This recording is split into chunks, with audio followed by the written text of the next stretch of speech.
Assalamualaikum Ibu. Waalaikumsalam, silahkan duduk Ibu. Baik, terima kasih. Baik Ibu, sebelumnya perkenalkan ya Bu ya, nama saya Bidan Ayu. Di sini saya yang sedang berjaga hari ini. Sebelumnya, apakah ada yang bisa saya bantu Bu? Gini Ibu, saya tuh mau kunjungan ulang KB.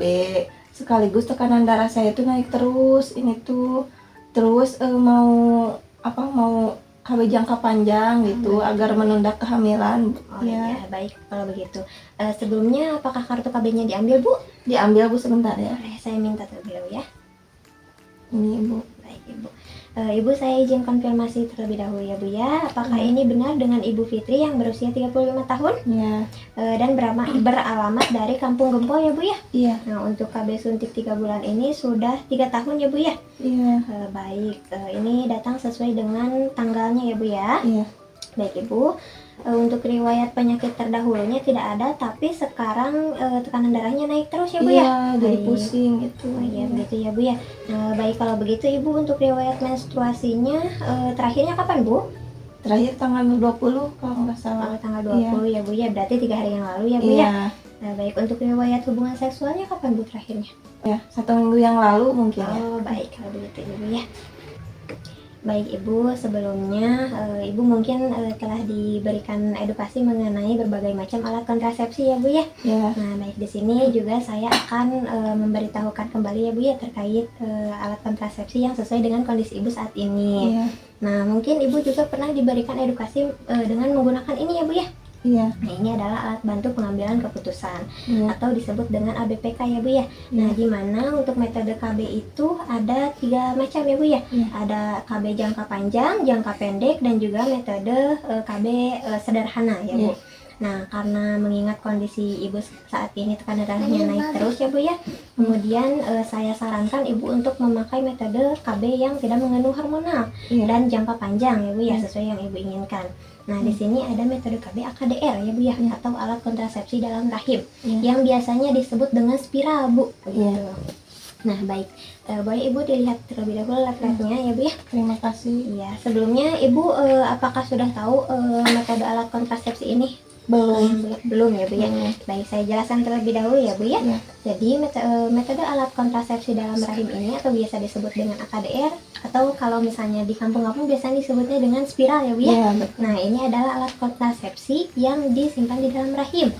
Nah ini alat kontrasepsi yang kecil berbentuk T ya Bu ya. Nah di mana ini untuk mencegah kehamilan begitu Bu. Nah sebenarnya untuk jenisnya sendiri ada 2 jenis ya Bu ya. Ada yang mengandung hormon dan juga tidak mengandung hormonal. Nah dengan sesuai dengan kondisi Ibu saat ini, saya akan jelaskan terlebih dahulu dengan metode alat kontrasepsi tanpa hormonal gitu ya Bu ya. Nah jadi pada cara kerja metode alat kontrasepsi AKDR ini yaitu dengan bekerja dengan cara membuat sperma sulit masuk ke dalam rahim begitu Bu, dimana sperma ini tidak dapat masuk dan tidak dapat membuahi sel telur sehingga tidak terjadi kehamilan begitu Bu. Nah adapun kelebihan dan kekurangan dari AKDR atau alat kontrasepsi dalam rahim ini.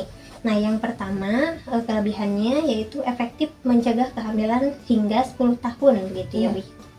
Nah kemudian juga ini tidak akan mengganggu pada saat Ibu sedang berhubungan seksual begitu ya Bu. Nah selain itu juga tidak perlu diingat setiap hari seperti pil ataupun juga suntik ya Bu ya, yang perlu diingat setiap bulan begitu. Nah selanjutnya juga jika Ibu ingin hamil kembali, ini dapat segera dilepaskan dan juga dapat segera subur gitu ya Bu, karena tidak mengandung hormonal.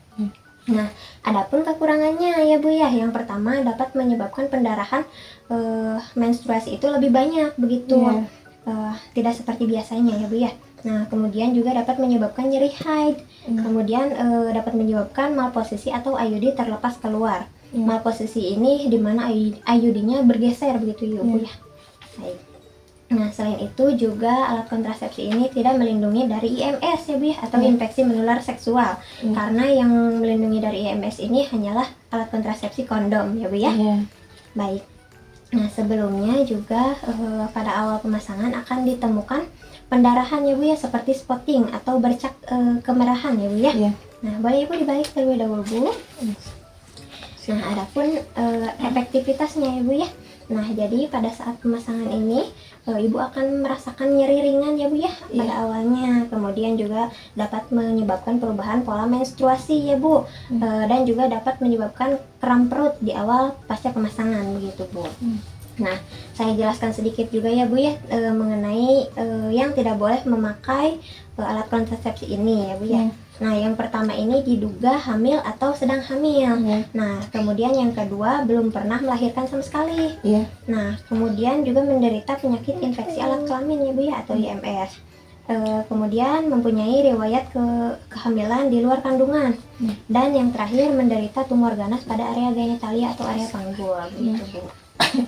Nah, adapun Ibu pemantauan pada saat setelah dilakukan pemasangan AKDR ini ya Bu ya. Nah, yang pertama Ibu bisa kembali setelah pemasangan 4-6 minggu pasca pemasangan begitu ya Bu ya. Tapi saya sarankan untuk lebih baiknya 1 minggu pasca pemasangan saja Ibu datang kembali ke sini ya Bu ya. Nah, kemudian juga Ibu bisa melakukan pemantauan mandiri di rumah Bu dengan cara Ibu memasukkan jari Ibu ke dalam vagina Ibu ya Bu ya. Kemudian cek apakah benangnya teraba atau tidak. Jikalau teraba berarti AKDR ini terpasang dengan baik begitu ya Bu ya. Dan tidak keluar.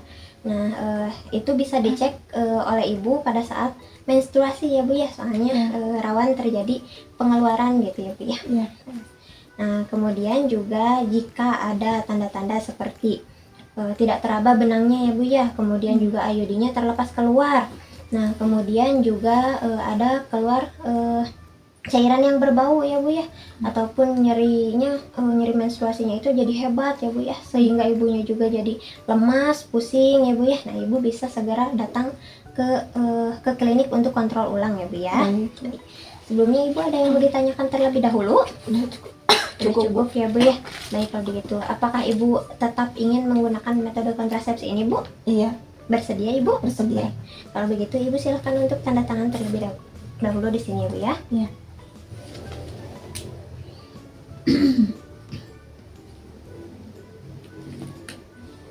Sudah. Ya, baik. Kalau begitu saya persiapkan alat dan bahannya terlebih dahulu ya Bu ya untuk dilakukan prosedur pemasangan. Baik Ibu, untuk tindakannya alhamdulillah sudah selesai ya Bu ya. Baik Ibu, silahkan untuk kunjungan ulang ya Bu ya 1 minggu setelah pemasangan ini ya Bu. Dan ini juga untuk leafletnya boleh Ibu ambil dan dibaca-baca ya Bu ya. Baik, terima kasih Ibu ya. Ya, dan ini juga kartu KB-nya silahkan untuk diambil kembali. Terima kasih. Ya, Ibu. Assalamualaikum Ibu. Waalaikumsalam.